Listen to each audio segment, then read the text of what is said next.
Des amants discrets. Un couple franco-allemand dans l'après-guerre. Première partie, suite. Changement de geôlier. Finalement, nous montons à grand-peine dans les wagons prévus pour nous avec nos maigres pactages, contenant au mieux une couverture réduite à un maigre bout de tissu, notre précieuse gamelle et notre gourde. Otto et moi nous efforçons de ne pas être séparés. Chacun souhaite rester en terrain de connaissance. Je regarde les gars autour de moi. Otto, qui a toujours été très mince, me paraît désormais cachectique. J'ai moi-même beaucoup maigri. Les vêtements flottent autour de moi. Je n'ai plus de cran à ma ceinture. J'imagine que mon visage est aussi émacié que celui de ceux qui m'entourent. Si les Américains avaient prévu de nous faire mourir lentement de faim, ils n'ont pas encore totalement réussi. Nous sommes toujours là, nous survivons. Jusqu'à quand? Combien survivront à ce voyage selon sa durée? Les gardes font encore quelques patrouilles, puis le conducteur actionne son sifflet et le train s'ébranle enfin. Heureusement, le temps est au beau, car dans ce wagon découvert, habituellement plutôt dévolu au bétail, où nous sommes entassés à 50, nous devrions moins souffrir. En repassant devant le camp, nous voyons un paysage que nous, les soldats, avons façonné, et que l'on ne peut imaginer si l'on y est étranger, parce que rien de tel n'existait. Cet endroit me rappelle certaines gravures anciennes, illustrant la résurrection des morts. C'est presque un miracle que pendant 7 semaines, dans ce paysage lunaire, dans la saleté et la boue, sans abri, exposés au vent et aux intempéries, et nourris parcimonieusement avec des aliments crus, nous soyons encore en relative bonne santé, bien que très amaigris.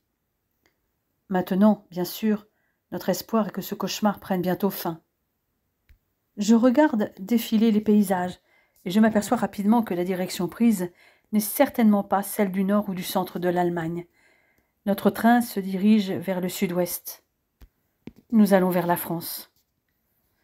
Je finis par me caler dans un coin et je m'endors épuisé. De toute façon, que faire d'autre? Advienne que pourra. Un bruit de ferraille me réveille. Ma bouche est desséchée. Les visages de mes voisins sont plus ou moins couverts de suie. Je dois être dans le même état. Impossible d'échapper à la poussière de charbon dans ces wagons découverts.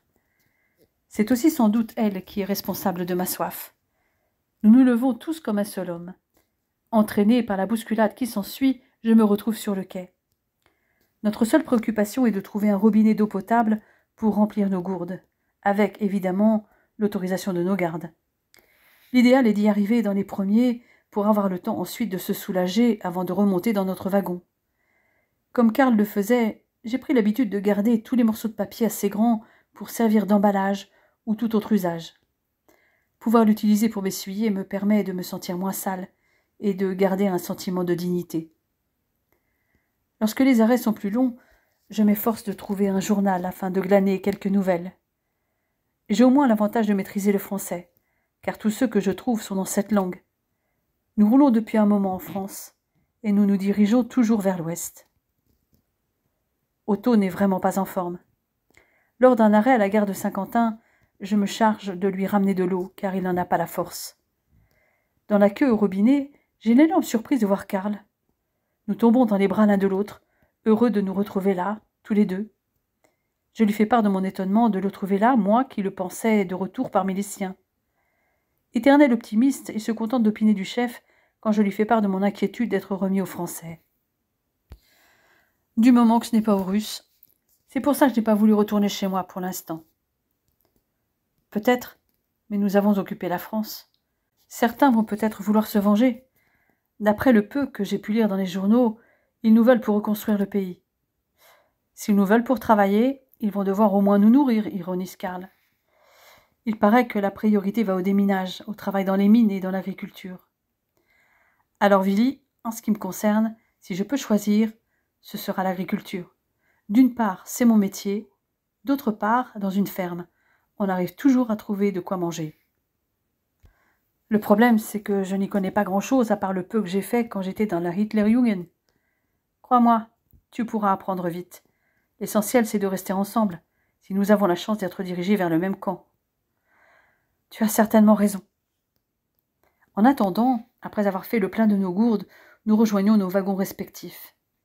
Je me replonge dans mes pensées. Pendant ces longues heures de voyage depuis notre départ du camp, je me repasse dans ma tête des passages entiers de livres, quelquefois aussi des moments d'histoire ou des bribes de géographie. Occuper mon esprit en mobilisant les connaissances que j'ai acquises au fil de ma scolarité, de mes lectures et de mes expériences m'aide à garder mon cerveau alerte. C'est ma manière à moi de ne pas sombrer. L'exercice s'avère pénible pendant ce voyage. Car si nous avons pu remplir nos gourdes lors des arrêts, nous n'avons reçu aucune nourriture et nos estomacs déjà malmenés crient famine. Pour ajouter à notre misère, plusieurs fois lors du voyage, alors que le train passe au ralenti sous un pont, des groupes de civils nous insultent, nous crachent dessus, voire nous jettent des pierres. Nous roulons depuis 2 jours caniculaires, et la nuit commence à tomber. Je m'assoupis de nouveau. Je suis réveillé par le grincement du train freinant avant l'entrée en gare. J'ai juste le temps de lire le nom de l'endroit, Bolbec. Ce nom ne me dit rien. Des soldats, français ceux-là, nous ordonnent de nous mettre en rang dans le petit matin. Tous engourdis, nous mettons un certain temps à obéir à cette injonction. Il y a déjà beaucoup de monde, mais la police française repousse ceux de leurs compatriotes qui auraient des velléités de nous jeter des pierres comme ceux des ponts. Dans le regard de certains passants, je lis aussi de la pitié pour les pauvres airs décharnés que nous sommes. Pendant ce long moment, j'entends des voyageurs évoquer un autre lieu dont le nom me parle beaucoup plus. La proximité de ce lieu se confirme lorsque nous nous mettons enfin en marche. Une pancarte indique « Le Havre, 33 kilomètres ». Nous sommes donc en Normandie, pas si loin des lieux où nous avons combattu. Si je me souviens bien, nous ne sommes pas passés loin de la festung du Havre, lorsque nous avions quitté notre position à l'est de Rouen. Il me semble même que nous étions juste au nord du Havre, lorsque nous avons rejoint le Tréport avant d'être envoyés au sud de Caen. Ce grand port se trouve sur l'estuaire de la Seine, mais du côté opposé à celui où avait eu lieu le débarquement des Alliés. Pourvu qu'ils ne nous envoient pas déminer les plages du débarquement qui sont de l'autre côté de l'estuaire. Dans l'immédiat, nous marchons plutôt vers l'intérieur des terres que vers la mer. Nous avançons péniblement tant nous sommes exténués. Nous croisons quelques habitants, le regard indifférent, mais aussi parfois haineux. Nous ne nous y attardons pas, même si nous les avons bien remarqués. En ce qui me concerne, je me concentre sur la marche déjà bien difficile après plus de 2 jours à voyager, sans rien manger, en économisant aussi l'eau de ma gourde que je réussissais à remplir après des files d'attente épuisantes. Certains, pour se donner du courage, se mettent à chanter, en allemand évidemment. Je ne suis pas sûre que ça rappelle de très bons souvenirs aux Français qui nous regardent passer. Je me surprends à deviner leurs pensées. Nous ne sommes plus la fière armée victorieuse qu'ils ont vue en 1940. Aujourd'hui, ces soldats, qu'ils jugeaient souvent fiers et arrogants, ont plutôt l'air d'une horde de morts vivants, revêtus de vêtements dépareillés, d'uniformes plus ou moins en lambeaux, grossièrement rapiécés. Certains arborent un bandage de fortune autour de la tête, probablement des victimes des jets de pierre. D'autres boitent plus ou moins, ou se tiennent voûtés malgré leur jeune âge. Après 3 bons quarts d'heure de marche, sous un soleil déjà de plomb, malgré l'heure matinale, sous la garde de soldats dont j'apprends qu'ils sont marocains, nous arrivons dans notre nouveau chez nous. Le camp est installé sur les hauteurs de la ville. Les Américains nous ont cédé aux Français, mais nous allons être logés dans un de leurs anciens camps créés lors des jours qui ont suivi le débarquement. Le CCPWI numéro 23. Au moins, nous ne serons pas en plein air. Il y a des rangées de baraquements à perte de vue. Avant d'investir un quelconque abri, nous devons passer par la fouille. Il y a pourtant bien longtemps que nous n'avons plus rien de valeur, du moins à leurs yeux. À l'heure de la distribution du repas, nous nous retrouvons à proximité d'une énorme marmite. Nous avons tous compris l'intérêt de sortir notre gamelle. Heureuse surprise, la nourriture n'est certes pas abondante, mais en quantité suffisante. Et nous avons accès à l'eau du robinet. Quand on engraisse le bétail, c'est qu'on va le faire bosser, monsieur sur Karl. Pour l'instant, nous l'ignorons. Mais je pense que Karl a raison. A priori, ils vont nous faire travailler, puisque nous avons croisé en venant des prisonniers qui arrivaient du camp sous escorte américaine. Cela semblait moins décharné que nous, plutôt encourageant. Le lendemain matin, nous avons le droit à un office religieux. Avec notre périple, j'avais un peu perdu la notion du temps, Mais nous sommes en effet le dimanche 17 juin. Quand ma remagen, même si je ne suis pas très pratiquant, je participe. Cela nous fait passer un peu de temps et les paroles de l'officiant se veulent réconfortantes. Le lundi matin, nous sommes regroupés comme un troupeau près d'une table à l'extérieur des baraquements et sur laquelle repose un pot de peinture blanche. À un grand coup de pinceau, nous sommes tous affublés d'un PG en grosses lettres bien visibles sur le dos. J'apprends à mes camarades d'infortune la signification de ces initiales. Reste à savoir maintenant ce que les Français vont faire de nous, les prisonniers de guerre de l'Axe. Il a bien été question de déminage, mais pour l'instant, aucune équipe n'est formée. Aussi, Karl et moi, bien que nous soyons sous-officiers, nous proposons pour des travaux agricoles. Quant à Otto, son état ne s'est pas beaucoup amélioré, malgré un meilleur apport nutritionnel. Il a finalement dû être hospitalisé pour une pneumonie. J'espère qu'il va s'en sortir. En attendant une affectation dans une ferme, nous reprenons un peu de force. Nous sommes à Bolbec depuis près de 3 semaines et sans nouvelles d'Otto, lorsque nous sommes appelés en ce début d'après-midi du 7 juillet. Un agriculteur a besoin de 2 hommes pour l'aider dans sa ferme, située à 70 km de Bolbec. Un seul regard nous suffit à Karl et à moi. Nous sommes partants. Nous avons à peine donné notre accord que nous sommes sommés de faire notre pactage et d'être à l'entrée du camp dans le quart d'heure qui suit. « Tu crois que nous avons pris la bonne décision ?» demandai-je à Karl. « Ne sois pas inquiet, Willy. Au moins, nous sommes tous les deux. Même si les Français nous font la gueule, nous pourrons nous remonter le moral. Moi, j'ai besoin de bouger, travailler au grand air, sinon je vais devenir cinglé. Moi, j'espère surtout que je vais être assez résistant physiquement. Et puis, je ne suis pas un spécialiste de la terre comme toi, dont c'était le métier. Arrête de te faire du mouron pour rien. » Sur ces derniers mots, il part d'un pas alerte vers l'entrée du camp où nous attend notre futur employeur. J'aperçois d'abord une bétaillère stationnée à l'extérieur, sûrement le véhicule de notre fermier. L'officier chargé des commandos nous présente à l'homme qui se trouve à côté de lui. Celui-ci a à peu près l'âge de Karl, les cheveux châtains, moustachus, les yeux bruns, de corpulence moyenne. Il est un peu plus petit que moi. « Monsieur Desanet, voici les 2 volontaires dont je vous parlais à l'instant, Karl Beutel et Wilhelm Lorenz. J'espère qu'ils vous donneront toute satisfaction. » Le dit Desanet nous fait un salut de la tête, nous observant l'un après l'autre. « Je l'espère aussi, et je vous remercie beaucoup. N'oubliez pas, monsieur Desanet, vous êtes maintenant responsable de ces 2 prisonniers. J'en suis bien conscient, je sais à quoi je me suis engagé au nom de ma commune. Au revoir, lieutenant. » Sur ce, il serre la main de l'officier et nous prie de le suivre. Nous obtempérons sans un mot et nous installons dans la cabine de la bétaillère. Notre nouveau patron s'installe au volant et démarre sans nous accorder un regard. Ce n'est qu'au bout de 500 mètres qu'il semble se détendre, et il s'adresse à nous dans un allemand correct. « Désolé, messieurs, si je vous ai paru un peu froid, mais je devais donner le change devant cet officier. » Nous lui jetons un regard éberlué. Que veut-il dire par là? Il apporte aussitôt la réponse à notre question muette. « Je suis désormais votre patron, et je ne dois normalement pas me montrer amical avec vous. Dans le contrat qui nous lie, personne ne doit vous adresser la parole, sauf pour le travail. Vous ne devez pas prendre vos repas avec nous, et j'en passe. Inutile de vous dire que ce n'est pas ce que j'ai prévu. » Notre étonnement le fait sourire. Nous ne nous attendions pas à cela. « Parlez-moi un peu de vous, les gars, » poursuit-il toujours en allemand. Karl, toujours plus à l'aise que moi, commence. « Comme vous le savez, je m'appelle Karl Beutel, j'ai 25 ans et je viens de Saxe, dans la montagne du Harz, où j'étais ouvrier agricole. Mes parents ont une petite ferme et pratiquent l'élevage. »« Eh bien, ça tombe bien. C'est l'activité principale de la ferme de mon père. Et vous, Wilhelm ?»« J'ai 22 ans, réponds-je en français.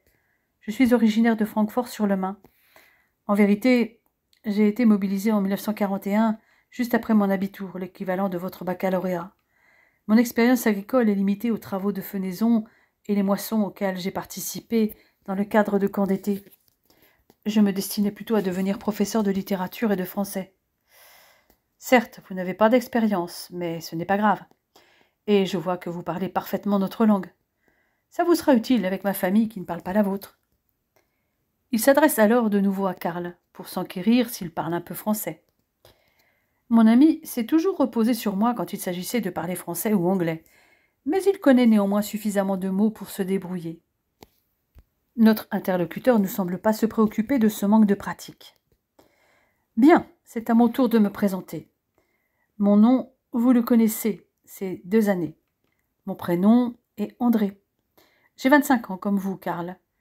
D'ailleurs, j'ai peut-être combattu contre vous en 1940. Il prononce cet aveu avec un sourire entendu avant de poursuivre. Si vous êtes prisonnier aujourd'hui, moi je l'ai été aussi en juin 1940. Jusqu'en mai dernier, j'étais en Bavière, dans une ferme après avoir séjourné quelque temps dans un stalag. La famille dans laquelle j'étais placé, avec d'autres camarades, m'a toujours bien traité. J'entends donc qu'il en soit de même pour vous. Je préfère vous dire tout de suite que l'idée de recruter 2 prisonniers allemands pour nous aider à la ferme vient de moi. Mon père n'est pas très enthousiaste. Il a gardé un mauvais souvenir de la Grande Guerre avec un éclat d'obus dans un genou et une infection qui lui ont laissé une jambe raide.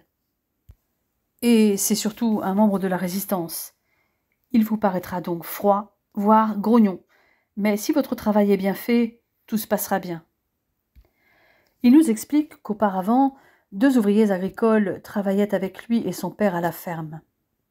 L'un était décédé au combat en juin 1940, le second, trop jeune pour être mobilisé à l'époque, était resté, mais après avoir fait partie de la résistance depuis 1942, il avait été déporté en 1944 à Buchenwald. Il en est revenu, mais il va falloir du temps avant qu'il recouvre un état de santé correct, si toutefois il survit, précise notre interlocuteur. Cette information est suivie d'un silence. Je me concentre sur le paysage qui défile sous mes yeux. Le coin de Normandie où nous nous trouvons est très vert et vallonné. Nous avons traversé 2 gros bourgs, Yvetot et Thaute. De la route que nous suivons, le paysage alterne des coteaux descendant en pente douce vers des vallons, irrigués par de petits ruisseaux, et une succession de haies protégeant quelques champs, mais surtout des prairies verdoyantes, avec de nombreux pommiers sous lesquels paissent des vaches. Il fait très chaud, et quelques nuages blancs parcourent le ciel, poussés par un léger vent d'ouest. À part les 2 gros bourgs que nous avons traversés, nous passons plutôt par des petits villages aux maisons de briques et de pierre, quelquefois avec des pans de bois, couvertes d'ardoises ou de tuiles brun-rouge, avec leurs églises elles aussi en briques et en pierre, surmontées d'un clocher pointu toujours habillé d'ardoises. Dans le lointain, j'aperçois une immense forêt. « Ce sont des vaches comme celle-ci que vous élevez ?» demande soudain Karl. « Oui, elles sont de race normande, une race mixte élevée pour le lait et aussi la viande. Nous fabriquons du fromage avec son lait. Quant à la viande, elle est reconnue pour sa saveur et son persillé. Nos vaches sont en pâture dès la sortie de l'hiver et y restent la plus grande partie de l'année. Elles sont différentes des nôtres. Mes parents élèvent des Harzer Rotvieh, une race spécifique de la montagne du Harz. Ce sont des vaches de grande taille comme les vôtres, mais à la robe unie rouge sombre. Elles aussi sont élevées autant pour le lait que la viande. J'imagine que, comme en Bavière, elles pâturent surtout l'été, comme les Fleckvieh qu'élevaient les fermiers chez qui j'étais. Oui, mais la Fleckvieh a une robe différente, pie rouge. Exact, rétorque notre nouveau patron. Ces 2-là parlent le même langage. Les races de vaches sont pour moi des inconnus. Il va pourtant falloir que je m'y mette. J'appréhende un peu le premier contact avec le père d'André, cet ancien poilu, résistant de surcroît, qui a gardé une dent contre les Allemands. Dites-moi, les gars, pourquoi avez-vous choisi de travailler dans une ferme? Si j'ai bien compris, vous êtes tous les 2 sous-officiers et rien ne vous oblige à travailler. Je ne me voyais pas rester à ne rien faire, répond Karl. Je ne supporte pas d'être une bouche inutile. Un peu aussi pour manger à votre faim, je me trompe? Je ne me vois pas lui mentir. Cet homme a l'air plutôt honnête avec nous. C'est vrai, répliquai-je. Notre ordinaire s'est un peu amélioré depuis notre arrivée à Bolbec, mais dans le camp de Remagen où nous étions depuis mi-avril, nous crevions de faim et nous n'avions aucun abri. Vous voulez dire que vous n'aviez même pas une tente? André a l'air complètement déstabilisé par mes révélations sur nos conditions de détention dans les camps américains du Rhin. Non, nous avions creusé des trous pour nous abriter du vent et des branchages ou des cartons pour nous isoler du sol, surtout quand il pleuvait. Pour nous abriter de la pluie, certains avaient une bâche, d'autres étendaient une couverture au-dessus du trou. Il n'y avait pas de latrine non plus, mais des tranchées creusées à même le sol. Bon sang! Ils vous ont traité comme du bétail? Il est de notoriété publique qu'Eisenhower déteste les Allemands, mais qu'il aille jusque-là? Ceci dit, j'ai vu arriver certains de vos compatriotes au camp avant que l'officier vous fasse appeler. J'avais l'impression de voir nos déportés qui revenaient des camps de concentration. Je vois bien que vous n'avez que la peau sur les os. Surtout vous, Wilhelm. Pourtant, j'ai repris un peu de poids, aimai-je. Et vous allez continuer, me répond mon nouveau patron. Il garde le silence ensuite pendant un bon quart d'heure. Nous n'allons pas tarder à arriver, annonce André. Le village où se trouve la ferme est Saint-Martin-Osmonville, dans un hameau qui s'appelle la Boissière. Le village n'est pas très grand et nous ne sommes que 700 habitants à peine, dont la majorité est dans l'agriculture. Notre exploitation est une des plus grandes avec 28 hectares, dont 12 en pâture. Vous arrivez à point nommé pour la moisson qui ne saurait tarder. La bétaillère traverse une partie du village et notre chauffeur vire à gauche pour entrer dans un hameau avec des maisons dispersées, puis à droite après avoir traversé une petite rivière. Nous accédons par une grande grille en fer forgé à une grande propriété, entourée d'un mur de pierre et de briques d'environ 2 mètres de haut, surmontée d'une glycine. De chaque côté de la grille d'entrée, des hortensias bleus sont en fleurs. André emprunte une allée pavée qui circonscrit une grande pelouse au milieu de laquelle se dresse un arbre avec une balançoire suspendue à une grosse branche. De chaque côté de cette étendue herbeuse s'étendent des bâtiments agricoles. Si ceux de droite sont parallèles à la route que nous avons empruntée, derrière ceux de gauche s'étendent un verger et un potager, délimités de l'autre côté par la rivière que nous avons traversée il y a quelques instants. Le premier bâtiment à gauche a l'air ancien, avec ses pans de bois. Arrivé à l'autre extrémité de la pelouse, André gare le camion sur le côté d'une grande maison bourgeoise, ressemblant à certaines que nous avons vues en route, avec un étage où se trouvent certainement les chambres. Il doit y en avoir au moins 4 à en juger d'après le nombre de fenêtres. Le toit d'ardoise est orné de 2 lucarnes. Au rez-de-chaussée, il doit y avoir au moins 3 pièces en façade, puisqu'il y a une fenêtre à droite de la porte d'entrée et 2 à gauche. Ça et là, des rosiers grimpants s'accrochent à la maison et au bâtiment. Mais ma contemplation est interrompue par l'arrivée des propriétaires, qui sortent de la maison, suivis de près par une dame âgée. André s'avance au-devant d'eux tout sourire. « Papa, maman, grand-mère, je vous présente Karl, qui était lui-même ouvrier agricole, et Wilhelm, certes moins expérimenté, mais je ne doute pas qu'il donne satisfaction. » Karl et moi ne savons pas trop comment réagir. Finalement, je me lance puisque je maîtrise le français. « Mesdames, monsieur, Karl et moi sommes enchantés de vous connaître. Nous ferons de notre mieux pour les travaux que vous nous confierez. » Si les 2 femmes ébauchent un sourire, M. Desaney père reste de marbre. Il ouvre néanmoins la bouche pour maugréer. Au moins, il y en a un qui parle français. André a bien entendu, lui aussi. Wilhelm parle un excellent français, mais Karl ne le maîtrise pas aussi bien. Il faudra être patient, papa. Ouais. Tout ce que je leur demande, c'est de bien faire leur boulot. Le plus costaud, je pense que ça ira. Mais le plus jeune ne m'a pas l'air bien en forme.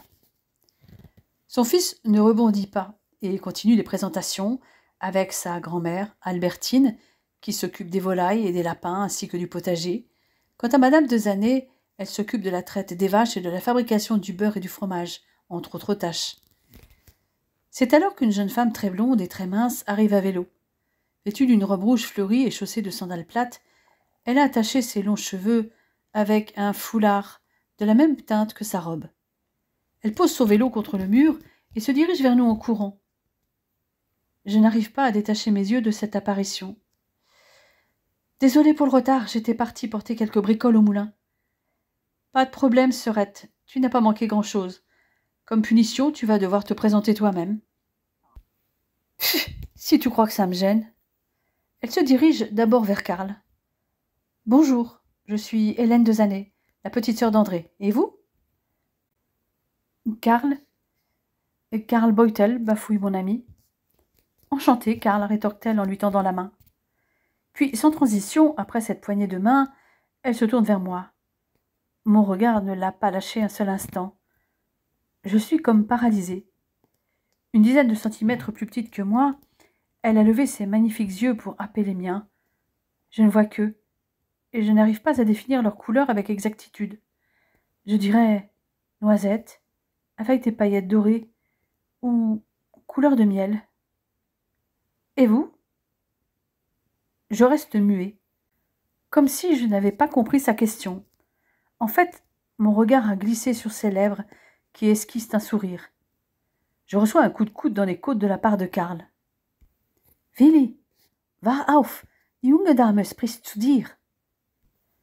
Restée bouche ouverte comme un poisson hors de l'eau, je contemple la finesse des traits de la jeune fille, sa silhouette, ses cheveux d'or pâle, un peu en bataille, ses yeux d'une couleur inhabituelle. Je réalise soudain que j'ai l'air complètement idiot et je rougis. Willi, répète la jolie blonde après mon camarade. Enchantée de faire votre connaissance. Je retrouve enfin la parole pour répondre à sa poignée de main qui déclenche en moi une onde qui me traverse comme un courant électrique. Enchantée également, mademoiselle Hélène, dis-je en français, sa main toujours dans la mienne. Et sans accent, s'il vous plaît. Bravo, Willi. Mais quel est votre nom? Wilhelm Lorenz, mademoiselle. Pour moi, ce sera Willi, précise-t-elle avec un petit sourire en coin. À mon grand regret, elle abandonne ma main pour s'adresser à son frère à voix basse. Dis-moi, frérot, les ricains les ont laissés crever de faim ou ce sont les nôtres? Le pauvre Willi est maigre à faire peur. Et les ricains ont apparemment fait le gros du boulot, rétorque notre nouveau patron. Pas la peine de combattre les nazis pour se comporter comme eux, ronchonne Hélène. Dieu sait que les Boches n'étaient pas mes copains pendant la guerre, mais quand même. Ces pauvres gars ont besoin de se remplumer, surtout Willi. Il paraît si jeune et fragile. André ne fait pas de commentaires au propos de sa sœur, que moi j'ai bien entendu. Avant que ses parents et sa grand-mère entrent dans la maison, il les interpelle. « J'emmène Karl et Willi, maman. Ils prendront leur repas avec nous. » Son père réagit brusquement. « Je croyais que les prisonniers de guerre n'avaient pas ce droit. »« Je m'en fous, » rétorque André. « Maman et grand-mère ont bien assez de travail sans avoir à préparer des plateaux repas et les porter au moulin. Et de toute façon, nos ouvriers ont toujours pris leur repas avec nous. Allez, venez les gars. »« Je viens avec vous, » s'écrie Hélène en s'élançant derrière nous. Nous empruntons l'allée parallèle à celle que nous avons prise quelques minutes auparavant. Nous nous rendons dans le vieux bâtiment que j'avais repéré. C'est donc un moulin. André ouvre la porte sur une grande pièce avec une cuisinière sur laquelle chauffe une grande bassine d'eau. Un gâteau est posé sur la table, avec 3 verres et une bouteille. « Bienvenue au moulin, » dit André. « Je vous ai préparé un petit encas, et je crois que j'ai eu raison, » enchérit Hélène. Ni une ni deux, elle s'empare d'assiettes, de cuillères et d'un couteau dans un grand buffet, et nous sert à tous les 3 une part généreuse de gâteau, ainsi qu'un verre de cidre. Si Karl ne se fait pas prier, j'hésite à me jeter comme lui sur ma part. « Rassurez-vous, Willi, vous pouvez y aller, » commente la jeune femme. « Si vous ne le faites pas, je serai très vexée, car c'est moi qui ai préparé ce gâteau. Vous n'avez pas le choix, j'attends votre avis. » Cette fille me mène déjà par le bout du nez. J'obéis, vaincue par sa beauté, son sourire et sa gentillesse. En plus, elle attend les bras croisés que j'ai terminé la part de gâteau aux pommes, qui s'avère délicieux. « Alors ?»« Succulent, » affirmai-je après avoir avalé la dernière bouchée. « Parfait. Maintenant, étape numéro 2. J'ai mis à chauffer de l'eau au cas où vous auriez envie de prendre un bain. Vous avez l'eau courante au robinet, mais uniquement l'eau froide, et une baignoire à votre disposition dans la salle de bain. Sinon, il y a aussi la rivière. Au choix. Et j'ai déposé dans l'armoire des vêtements. Vous devriez trouver quelque chose qui vous va. Il y a aussi des chaussures. Tout ça n'est pas neuf, mais ça vous permettra de vous changer, et à moi de faire votre lessive. » André étouffe un rire. Il se reprend pour expliquer à Karl en allemand de quoi il retourne. Quand je suis partie en 1940, elle n'avait que 16 ans, mais déjà un sacré caractère. Elle aurait pu être générale, les soldats lui auraient obéi au doigt et à l'œil. J'imagine que les gamins qui l'ont comme institutrice doivent marcher droit. Ainsi, ma belle blonde aux yeux caramel est institutrice et elle a 1 an de moins que moi. Je me sens regaillardie par cette nouvelle. Nous devrions au moins trouver des centres d'intérêt communs pour converser. Finalement, Karl décide de prendre son bain en premier, et André part vaquer à ses occupations. Je reste donc seule avec Hélène, qui m'informe que son frère va résider au moulin avec nous, puisqu'il est censé nous surveiller, déclare-t-elle avec un petit rire. Elle m'indique la chambre de celui-ci et celle où moi et Karl allons dormir. Je vous ai laissé des draps, vous n'avez plus que votre lit à faire. Je reste interloquée. Je n'ai pas dormi dans un lit depuis si longtemps que j'en ai les larmes aux yeux, ce dont mon interlocutrice s'aperçoit aussitôt. Que se passe-t-il, Willy? Vous n'avez pas l'air bien? C'est juste que toutes ces attentions me touchent. Je crois que je n'ai pas dormi dans un lit depuis des mois. Hélène me fixe les yeux écarquillés. Racontez-moi, dit-elle simplement. Je parle de ma mobilisation en septembre 1941 et mon envoi sur le front russe où j'avais combattu, comme Karl, près de Stalingrad, avant de me retrouver dans le Caucase. À la suite de la contre-offensive russe de l'hiver 42-43, notre division avait été rattachée au groupe d'armées Don, puis au groupe d'armées Sud avec lesquels j'avais combattu en Ukraine, dans le bassin du Donetsk, sur le Mious, puis à Zaporizhzhia et à Kryvyi Rog. Ce qui restait de notre division était devenu ensuite la 116e Panzerdivision, avec laquelle Karl et moi avions été envoyés en France, en mai 44, d'abord à Mantes-la-Jolie en réserve, puis à l'est de Rouen et au Tréport, toujours en réserve, avant d'être finalement envoyés au combat au sud de Caen, dans la poche de Falaise. Là-bas, avec Karl, nous avons bien cru notre dernière heure arriver. Les pertes ont été énormes. Il y avait des morts partout, des hommes, des animaux, et cette puanteur, celle des chairs brûlées et des corps en décomposition. Pire que Stalingrad. Seul Dante aurait pu décrire les scènes que nous avons vues. Sur des centaines de mètres, il n'y avait que des cadavres. Nous avons réussi à nous échapper parce que nous avons appelé le couloir de la mort. Après, nous n'avons cessé de reculer. Je lui raconte aussi les combats du côté d'Aix-la-Chapelle, puis après un bref repos à Düsseldorf en octobre 1944, la bataille de la forêt de Hürtgen, puis celle des Ardennes, avant notre retraite au-dessus du Rhin, jusqu'à notre reddition le 16 avril dernier dans la poche de la Ruhr, à la 9e armée américaine. Enfin, cette guerre à laquelle je n'avais jamais voulu participer était terminée pour moi. Mais un autre enfer nous attendait, Karl et moi. Les sourcils froncés, Hélène attend la suite, que j'ai déjà relatée à son frère. La faim, le froid, la pluie, la perte de notre humanité à certains moments, là-bas, à Remagen, le transport en train jusqu'à Bolbec sans recevoir de nourriture. Je sais que je n'ai pas le droit de me plaindre. J'ai entendu parler, lors d'un interrogatoire, avant d'être envoyé ici en France, que nous étions responsables de la mort de millions de Juifs. Or, j'ignore tout de cela. L'officier qui menait l'interrogatoire cherchait à savoir si je n'étais pas un nazi ou un soldat SS déguisé. Or, ni mes parents ni moi n'avons jamais adhéré au parti, et surtout pas aux idées racistes d'Hitler. Mes parents le détestaient. Ils étaient des membres du SPD dissous dès 1933. Et ensuite, tous les anciens membres ont été surveillés, et même pourchassés. La seule solution était de faire profil bas. Hélène me regarde avec pitié, me semble-t-il. Mais cette pitié bizarrement me blesse, je ne sais pas comment l'interpréter. Willy, vous avez certes participé à cette guerre, mais vous n'êtes pas le responsable de toutes les atrocités qui ont été commises, finit-elle par déclarer en posant sa main sur la mienne.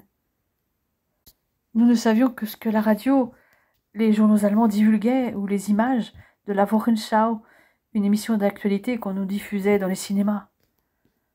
Je vous crois, Willy. Radio Paris faisait la même chose, mais ils mentaient tous. J'ai besoin de savoir, Hélène. Promettez-moi que vous m'expliquerez ce qu'a voulu dire cet officier. Je vous le promets, mais pas maintenant. Je dois y aller. C'est bientôt l'heure de la traite. André vous accompagnera pour le dîner. Elle me quitte sur ces derniers mots. La chaleur de sa main me manque déjà. Je regarde s'éloigner sa mince silhouette, le cœur serré. Qu'est-ce qui m'arrive? Karl réapparaît dans l'encadrement de la porte. Il a déniché des sous-vêtements, des chaussettes, un pantalon et une chemise, et ne ressemble plus à un soldat mais à un paysan lambda. « À ton tour, Willy !» s'exclame-t-il. Comme je ne bouge pas d'un pouce, il s'approche de moi pour me secouer. « Willy, allez, bouge !»« Ma parole, c'est Hélène qui te fait cet effet-là ?»« Déjà tout à l'heure, quand elle est arrivée, tu avais perdu la parole. Elle te plaît, hein? Je ne sais pas. Enfin, si, elle me plaît beaucoup. C'est vrai que c'est une vraie beauté. Mais si tu perds tes moyens à chaque fois qu'elle s'approche, ça promet. Tu sais quoi, Billy? Je crois que tu as eu un coup de foudre pour cette fille. Et, à mon avis, tu ne lui es pas indifférent non plus. Et il se met à minauder. Pour moi, ce sera Billy. Si vous ne le faites pas, je serai très vexée, car c'est moi qui ai préparé ce gâteau. Vous n'avez pas le choix, j'attends votre avis. C'est malin, ronchonnai-je, en me levant pour me trouver des vêtements à ma taille, ou presque, avant d'aller me laver à mon tour. Va plutôt faire ton lit. Il a raison. Je n'ai jamais ressenti les sensations qui m'ont envahi depuis que cette jeune femme est apparue. Le cœur qui bat la chamade, les papillons dans le ventre, les jambes en coton, les mots bloqués dans la gorge. Pour autant, cette attirance est-elle de l'amour ou simplement du désir? Il y a tellement longtemps que je n'ai pas touché une femme. Lorsqu'elle m'a touchée, j'ai senti cette onde dans tout mon corps. Moi oui, mais elle, a-t-elle ressenti quelque chose à mon contact?